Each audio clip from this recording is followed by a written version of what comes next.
Hola queridos estudiantes de grado 11. En esta oportunidad vamos a explicar lo que significa la función cuadrática. Entonces tenemos la ecuación general de la función cuadrática. Vamos a ver o vamos a comparar la función cuadrática con respecto a la elemental. Vamos a ver algunas particularidades, algunas características. También algunas gráficas, ¿cierto? La graficación de algunas funciones cuadráticas, unos ejemplos que tienen que ver de la función cuadrática, no en su forma general, sino una ecuación denominada ecuación canónica, y con esa ecuación canónica es mucho más sencillo poder graficar la función cuadrática. Necesitaremos obviamente tener en cuenta lo que significa la completación de cuadrados. Eso se va a explicar en los ejemplos. También, por supuesto, vamos a mirar el vértice, cómo desde la ecuación canónica se puede identificar el vértice de la parábola, y vamos a tener en cuenta algunos repasar lo que son las raíces de la ecuación cuadrática, ¿cierto? Aprovechando la fórmula cuadrática. Bueno, entrando en materia ya, vamos a explicar. La función cuadrática, ustedes ya están familiarizados con ese tipo de función, ya que en años anteriores la han estudiado. Pero bueno, repasando, recordando, la función cuadrática tiene esta forma: f de x igual a x al cuadrado más bx más c. Es decir, donde a, b y c son números reales, ¿cierto? Y a es diferente de 0. ¿Cuál es lo particular de la función cuadrática? Que tiene un término cuadrático y es el término dominante de la función cuadrática. Es decir, para que sea función cuadrática siempre debe estar este término cuadrático. El término cuadrático uno lo identifica fácilmente porque tiene exponente 2. En este caso, ax al cuadrado. Los otros términos, a este término lo denomino lineal porque pues tiene la variable x pero está elevado a la 1. Y el término independiente, que también se conoce como constante, ¿cierto? Una función cuadrática puede tener estos tres términos. Puede tener obviamente el término cuadrático y el término lineal, es decir, puede tener dos. La combinación de ax al cuadrado bx, o puede también tener ax al cuadrado con el c sin el bx, o solamente ax al cuadrado, y siguen siendo funciones cuadráticas, ¿cierto? Como habíamos dicho hace un momento, lo que les acabo de decir, algunas particularidades. ¿Qué pasa si b y c pues son iguales a 0? Pues obviamente tendríamos el término cuadrático. Obviamente pues sigue siendo una ecuación o una función cuadrática. En este caso tendría esta forma: f de x igual a x al cuadrado, es decir, cuando b y c son iguales a 0. Claro, porque al multiplicar b por x, es decir, 0 por x va a ser 0 y c es igual a 0, es decir, estos dos términos no estarían. Entonces podríamos decir que esta función ax al cuadrado es una función cuadrática y es la más elemental de todas, para que la identifiquemos, ¿de acuerdo? Su particularidad es que pues en tiene vértice en el origen del plano, ¿cierto?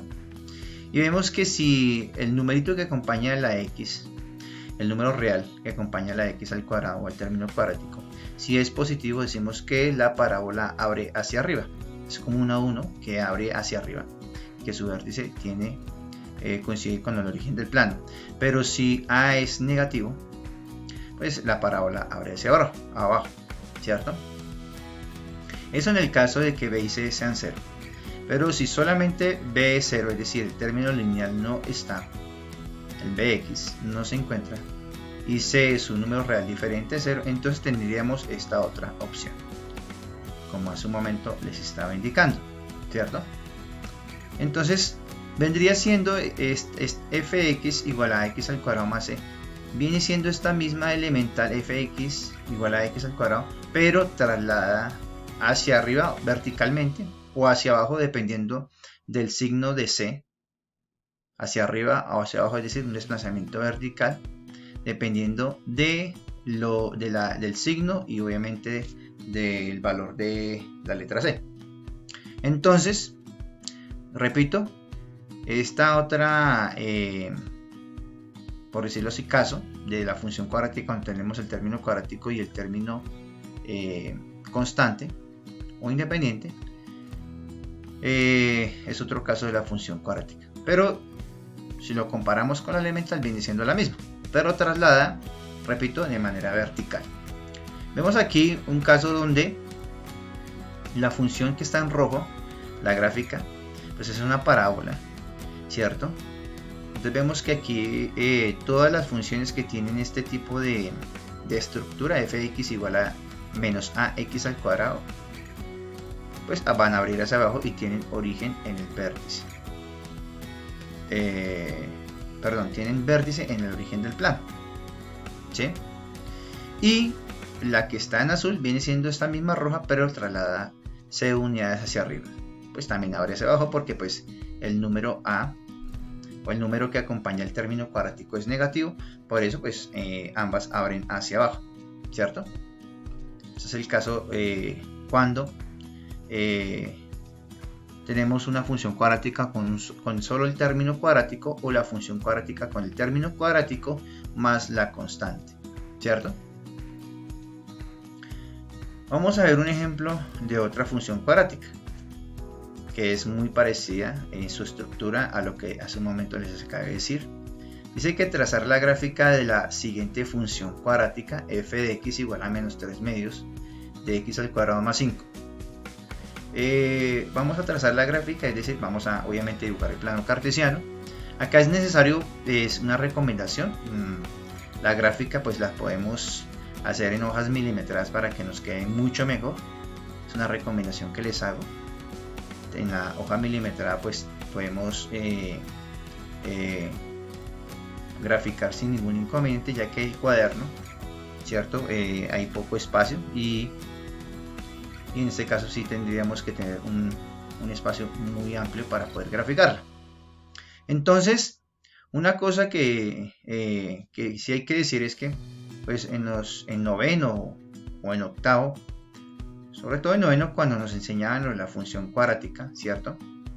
Pues lo hacíamos por el método de tabulación, ¿cierto?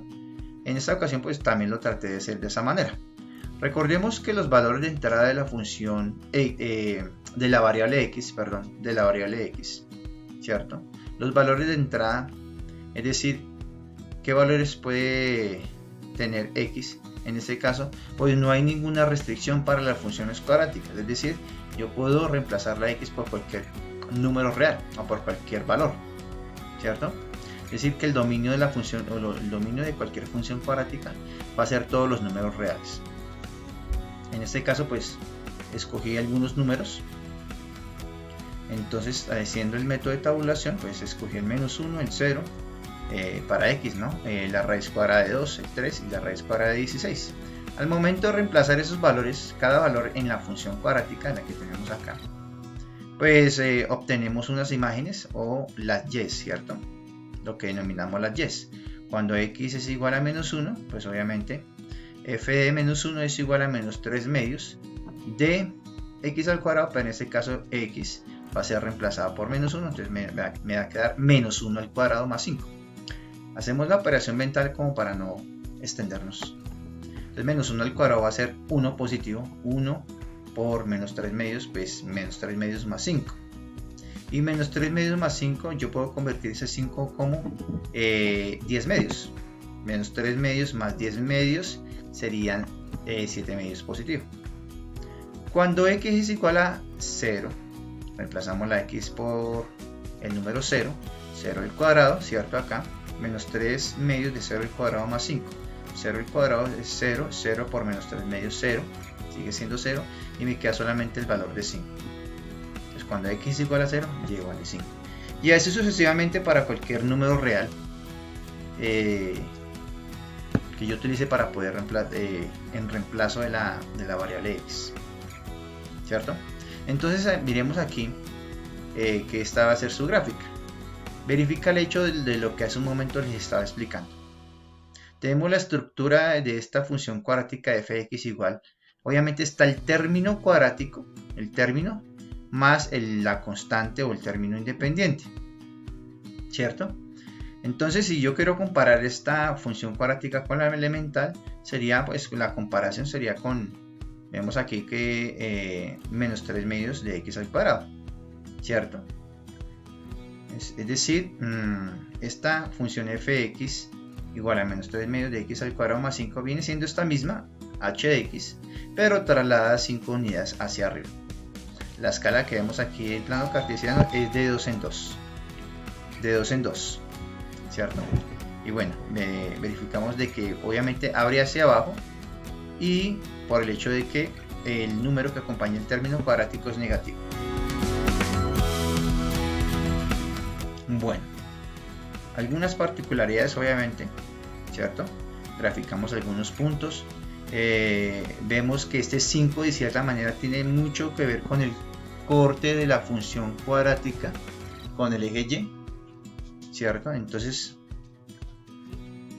ahora, consideremos el caso en que la función cuadrática tiene los tres términos, posee todos los tres términos, el término cuadrático, el término lineal y el término independiente, ¿cierto?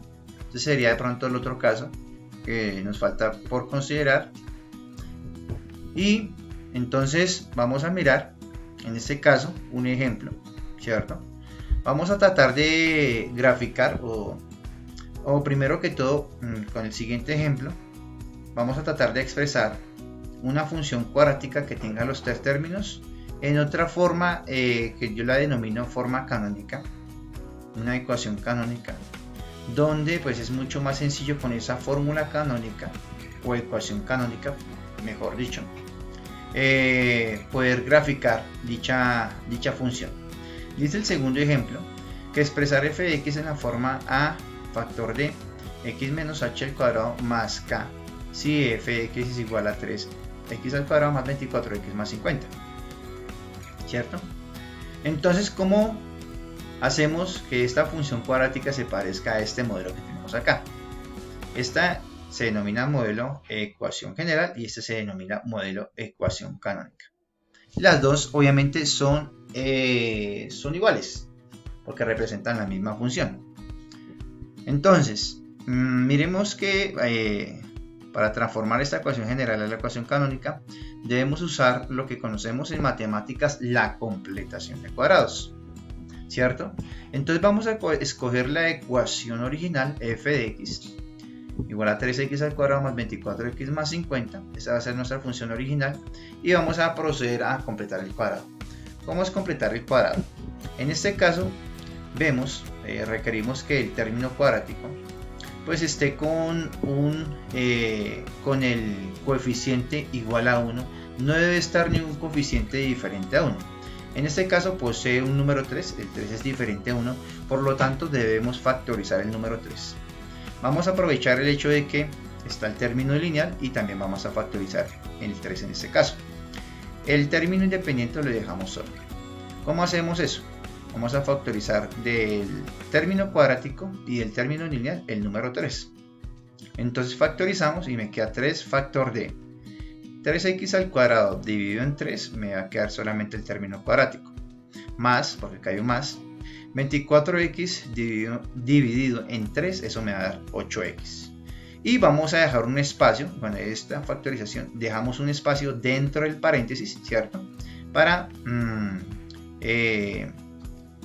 completar el proceso de nuestra completación de cuadrados. Cerramos el paréntesis, seguido a ello colocamos el más 50, el que tenemos acá, ¿cierto?